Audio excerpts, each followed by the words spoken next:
Hello अस्सलाम वालेकुम students, कैसे हैं आप सब। उम्मीद है आप सब बिल्कुल ठीक होंगे, खैरियत से होंगे। शुरू करते हैं आज की अपनी पहली क्लास जो कि है एक्सरसाइज 1.2। इसमें हम सीखने जा रहे हैं थ्री लॉज, जो है हमारी commutative law, associative law and distributive law. इसे सीखने से पहले हमें सीखना पड़ेगा कि यूनियन क्या होता है और इंटरसेक्शन क्या होता है और इसके साइन क्या होते हैं। आप देख सकते हैं हमारे पास जो यूनियन का साइन है वो है यू से और इंटरसेक्शन का साइन है वो है एन से। हम इसे कंसिडर कर लेते हैं। हम कंसिडर कर लेते हैं ए और बी हमारे पास एक सेट है। ए की वैल्यू है 135 एंड बी की वैल्यू है 246। हम इसे लिख लेते हैं। आप देख सकते हैं ए की वैल्यू है 135 एंड बी की वैल्यू है 246। अब हमें यूनियन में क्या करना होता है, जो वैल्यूज़ होती है उसे हमें असाइंडिंग ऑर्डर में उतारना होता है। असाइनिंग ऑर्डर मीन्स तरतीब से उतारना होता है। सबसे पहले लोवेस्ट वैल्यू, फिर उससे हाई, फिर उससे हाई एंड आखिर में सबसे हाईएस्ट वैल्यू हमें लिखनी होती है। तो हम यहाँ लिख लेते हैं ए यूनियन बी हमारे पास आया 1। दूसरे सेट में देखते हैं, फिर इससे बड़ा है 2, फिर इससे बड़ा है 3, फिर इसके बाद है 4 एंड देन 5 एंड 6। ये हमारा यूनियन है। आपको ये याद रखना है कि यूनियन में हम क्या करते हैं, वैल्यूज़ को असाइनिंग ऑर्डर में उतार लेते हैं। अब सीखते हैं हम इंटरसेक्शन। इंटरसेक्शन क्या होता है, मान लेते हैं ए की वैल्यू है 135 एंड बी की वैल्यू है 2, 3 एंड 4। देखें हमने यहाँ लिख लिया है ए की वैल्यू है 135, इंटरसेक्शन का साइन दिया, फिर बी की वैल्यू 2, 3 एंड 4। अब हमें करना क्या है, बेसिकली हम यहाँ इंटरसेक्शन का साइन है, इंटरसेक्शन के साइन में हम क्या करते हैं, जो वैल्यूज़ कॉमन होती हैं दोनों सेट्स में वो हम उतारते हैं। अब आप देख सकते हैं ए और बी में क्या कॉमन है, यानी एक जैसा नंबर कौन सा है। देख सकते हैं 1 भी नहीं है, 2 भी नहीं है, लेकिन यहाँ 3 है। 3 2 टाइम्स आया है, तो इसका मतलब ये हमारा इंटरसेक्शन है। बाकी कोई भी वैल्यू कॉमन नहीं है, तो 3 हमारा है इंटरसेक्शन है। ए यूनियन बी हमारे पास क्या आया, ओनली 3।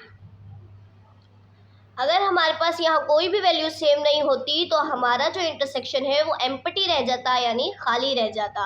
अब आप सीख चुके होंगे कि यूनियन और इंटरसेक्शन क्या है। अब हम सीखते हैं कि कम्यूटेटिव लॉ क्या है। पहले आपको ये सीखना है कि कम्यूटेटिव लॉ में हमारे पास सिर्फ और सिर्फ दो सेट्स होते हैं।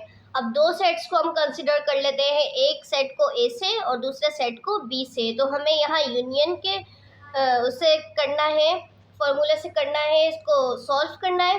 तो हम यहाँ मान लेते हैं कि अगर ए यूनियन बी बराबर है तो बी यूनियन ए, ये लो हमें बताती है कि ए यूनियन बी जो बराबर होता है वो होता है बी यूनियन ए के। वो कैसे, क्योंकि जब हम ए यूनियन बी को वेरीफाई करेंगे तो उसका आंसर सेम आएगा, और अगर बी यूनियन ए को वेरीफाई करेंगे तो उसका आंसर इन दोनों के बराबर ही आएगा। मतलब दोनों का आंसर सेम आएगा, तो इसका क्या मतलब है, ए यूनियन बी बराबर है बी यूनियन ए के। तो हम ए को कंसिडर कर लेते हैं, ए यूनियन बी। ए हमारे पास है 1, 2 एंड 3। हम पहले ए यूनियन बी निकाल रहे हैं, तो हमने यहाँ लिखा ए यूनियन बी बराबर है 1, 2, 3 के। यहाँ यूनियन का साइन है, यूनियन लगाया, फिर बी। बी की वैल्यू है 2, 4 एंड 5।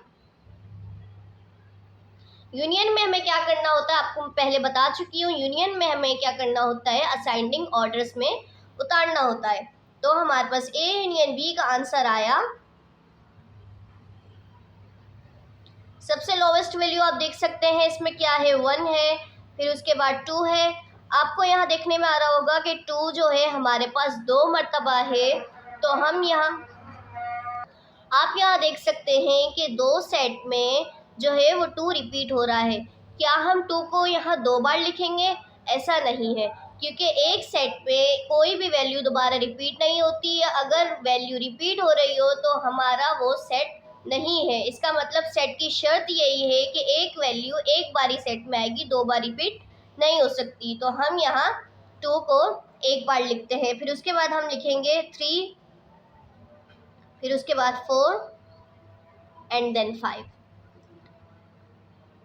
ये हमारा ए यूनियन बी का आंसर आ गया 1 2 3 5 यूनियन में। ठीक है, अब हमने क्या सॉल्व करना है, बी यूनियन ए। हम इसे उतार लेते हैं यहाँ।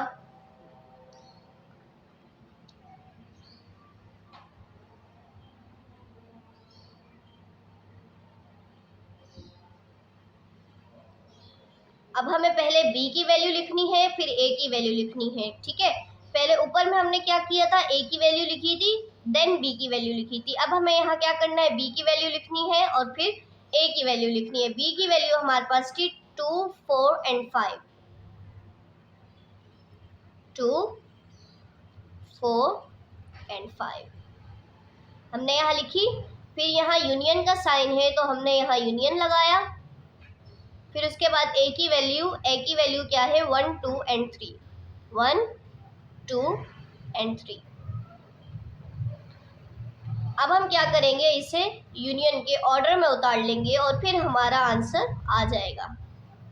अब दोनों सेट्स में देखें कि सबसे लोवेस्ट वैल्यू क्या है, क्योंकि यूनियन में हम सबसे लोवेस्ट वैल्यू लिखते हैं, फिर उसके बाद उससे बड़ी, फिर उससे बड़ी एंड देन सबसे बड़ी। सबसे छोटी वैल्यू है 1, देन 2 2 बार है, 2 बार नहीं लिखेंगे, एक बार लिखेंगे। फिर उसके बाद उससे बड़ी वैल्यू है 3 एंड फिर 4 एंड 5। क्या बी यूनियन ए का आंसर ए यूनियन बी के बराबर आया? आप देख सकते हैं यहाँ क्या आंसर आया, 1 2 3 4 and 5 and B union A का आंसर आया 1 2 3 4 एंड 5। तो इसका मतलब हमने इसे वेरीफाई कर लिया है, ए यूनियन बी जो बराबर है वो बी यूनियन ए के बराबर है। ठीक है, अब हमारा ये कम्यूटेटिव लॉ हो चुकी है इन यूनियन। अब हम इसे करेंगे इंटरसेक्शन की फॉर्म में। कम्यूटेटिव लॉ इन इंटरसेक्शन में हमें कुछ नहीं करना है, हमें क्या करना है, जहां हमने यूनियन लिखा था वहां हम क्या कर देंगे, इंटरसेक्शन का साइन लगा देंगे और वैल्यूज को इंटरसेक्शन में पुट कर लेंगे तो हमारा आंसर आ जाएगा। पहले हम क्या करते हैं, इसे लिख लेते हैं, ए इंटरसेक्शन बी बराबर है बी इंटरसेक्शन ए के। ठीक है, ये बात हमें प्रूफ करनी है, क्या ए इंटरसेक्शन बी बराबर है बी इंटरसेक्शन ए के। हमने ये तो प्रूफ कर दिया कि ए यूनियन बी बराबर है बी यूनियन ए के। अब हमें प्रूफ करना है ए इंटरसेक्शन बी बराबर है बी इंटरसेक्शन ए के, तो हम इसे प्रूफ कर लेते हैं। ए की वैल्यू क्या थी हमारे पास,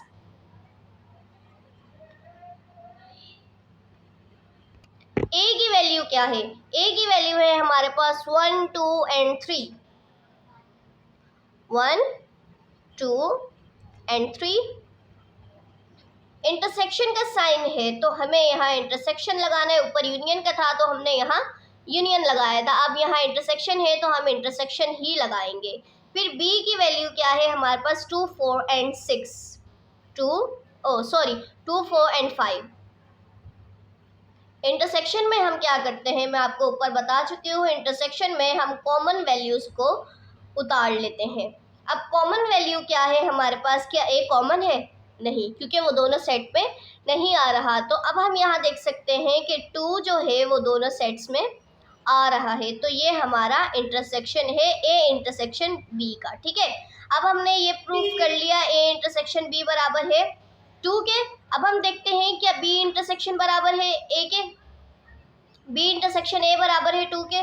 यहाँ देख लेते हैं, B intersection A is equals to, B की वैल्यू पुट करेंगे 2 4 एंड 5, 2 4 एंड 5, फिर इंटरसेक्शन का साइन एंड देन ए की वैल्यू 1 2 एंड 3, 1 2 एंड 3। अब हमें इसे इंटरसेक्शन में उतारना है।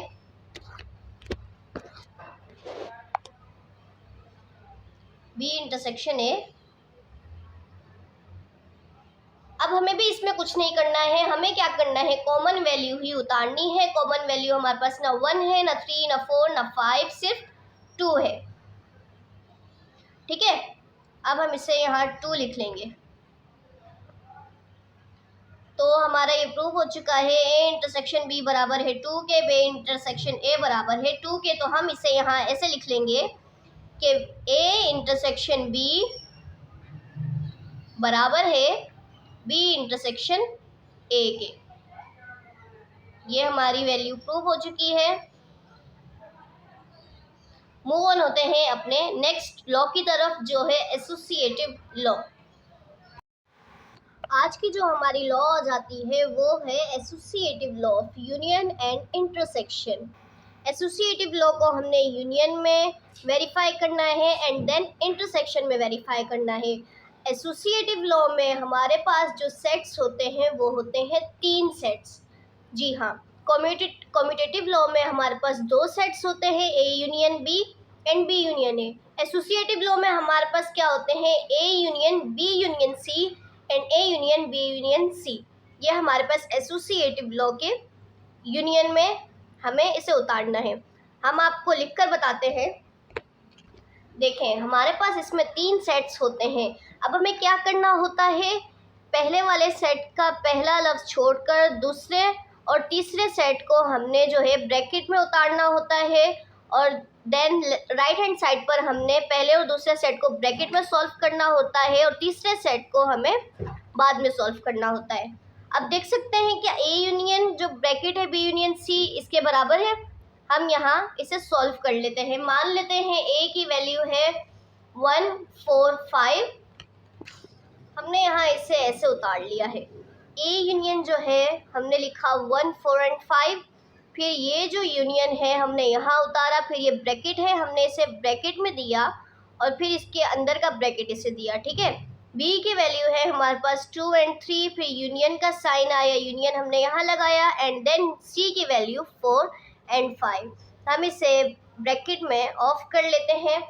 अब हमें क्या करना है, ए 1 4 3 को इससे जो है हमें यूनियन में नहीं उतारना है। क्यों? क्योंकि हम पहले ब्रैकेट सॉल्व करेंगे। तो हम क्या करेंगे, जब हमें ए को किसी से वेरीफाई नहीं करना है, किसी से यूनियन में नहीं उतारना है किसी वैल्यू से, तो हम क्या करेंगे, ए को हम एज इट इज़ उतार लेंगे 1 4 एंड 5। 1 4 एंड 5 उतारा। अब हम क्या करेंगे, 2 3 4 एंड 5 को हम इसे यूनियन में उतार लेंगे। क्यों? क्योंकि ये ब्रैकेट में है और हमें इसे ब्रैकेट से सॉल्व करना है, ब्रैकेट से बाहर लेकर आना है। तो अब हम क्या करेंगे, यहाँ यूनियन का साइन लगाएंगे। ठीक है, फिर यूनियन में सबसे लोवेस्ट वैल्यू, फिर 3, फिर 4 एंड देन 5। हमने जब इसे यहाँ लिखा ब्रैकेट सॉल्व हो गया। हमने इसे यूनियन में उतारा तो ब्रैकेट ज़ाहिर सॉल्व हो गया, तो हम इसे ब्रैकेट से बाहर कर लेंगे, यानी ब्रैकेट अब दोबारा लगाने की ज़रूरत नहीं है। अब जो ए है वो हम इससे यूनियन में उतार लेंगे। अब ए की वैल्यू है 1 4 5 एंड बी यूनियन सी की वैल्यू है 2 3 एंड 4 5। हम इसे इस तरीके से उतार लेते हैं 1 2 3 4 एंड 5।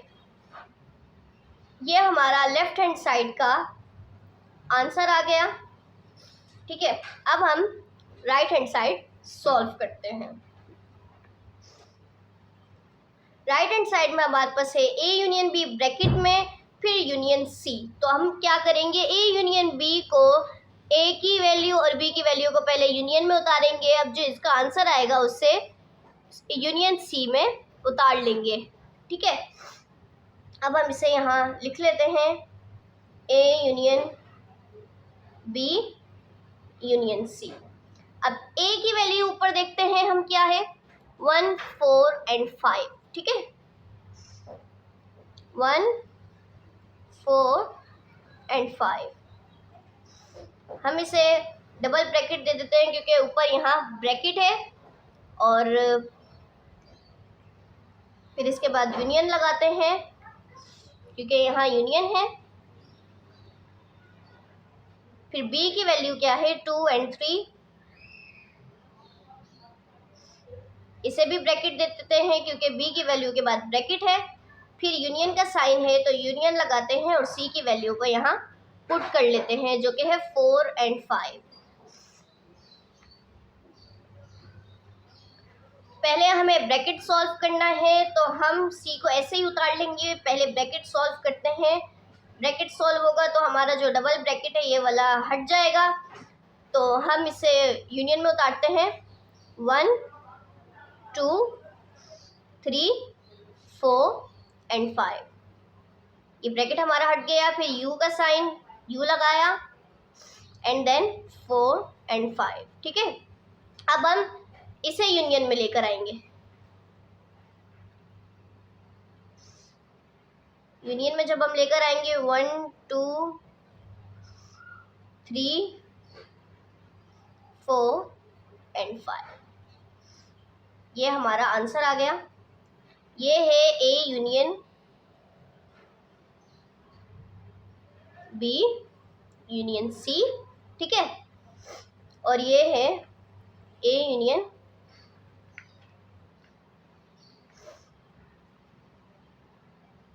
B union C. तो इसका मतलब अगर आप किसी भी नंबर्स की वैल्यू को यूनियन में उतारेंगे तो ये मायने नहीं देता कि आप ब्रैकेट कहाँ लगाते हैं, दोनों का आंसर सेम ही आएगा। ये हमारी कहलाती है एसोसिएटिव लॉ। इसे आपको याद कर लेना है। पहला वाला लफ्ज जो है सेट है वो हमारा खाली होगा, दूसरे और तीसरे सेट पर हमारा ब्रैकेट आएगा, एंड देन दूसरी तरफ पहला और दूसरा सेट हमारा ब्रैकेट में होगा और तीसरा सेट हमारा खाली आएगा। पहले हमें ब्रैकेट्स को सॉल्व करना है, फिर हमें खाली वाले सेट से इसे यूनियन में उतार लेना है। तो दोनों का आंसर सेम आया, आप यहाँ देख सकते हैं।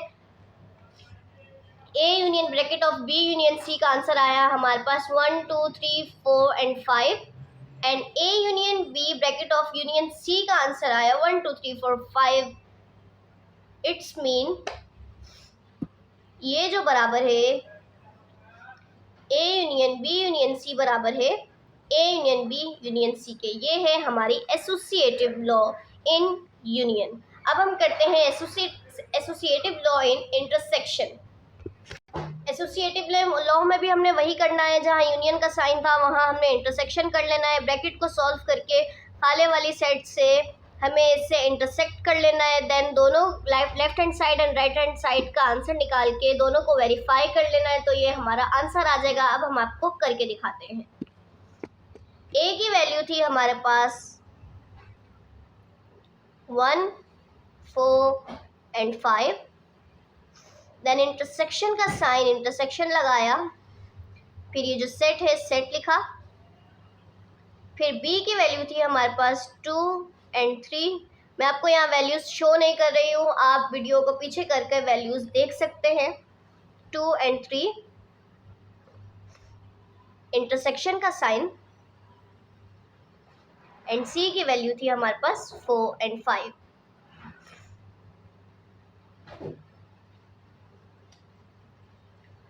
अब हम इसे इंटरसेक्शन में उतार लेंगे, लेकिन पहले हम यहाँ क्या सॉल्व करेंगे, ब्रैकेट सॉल्व करेंगे। तो ये खाली वाला जो सेट है हम इसे ऐसे ही उतार लेते हैं 1 4 एंड 5। ठीक है, इंटरसेक्शन का साइन, इंटरसेक्शन लगाया, और अब इन दोनों सेट्स को हम वेरीफाई कर लेते हैं। 2 3 एंड 4 5 में कोई भी वैल्यू सेम नहीं है, तो इसका मतलब हमारा जो इंटरसेक्शन का सेट होगा वो होगा खाली। यहाँ हमारे पास कोई भी आंसर नहीं आया, इसका मतलब ये खाली है, क्योंकि यहाँ कोई भी वैल्यू कॉमन नहीं है। 1 4 एंड 5 को जब इंटरसेक्ट करेंगे खाली सेट से, जाहिर है अब दूसरे सेट में कोई वैल्यू ना इसके बराबर है और यहाँ कोई भी वैल्यू नहीं है, तो यहाँ हमारे पास जो आंसर आएगा वो होगा खाली। ठीक है, ये तो थी हमारी लेफ्ट हैंड साइड। अब हम करेंगे राइट हैंड साइड।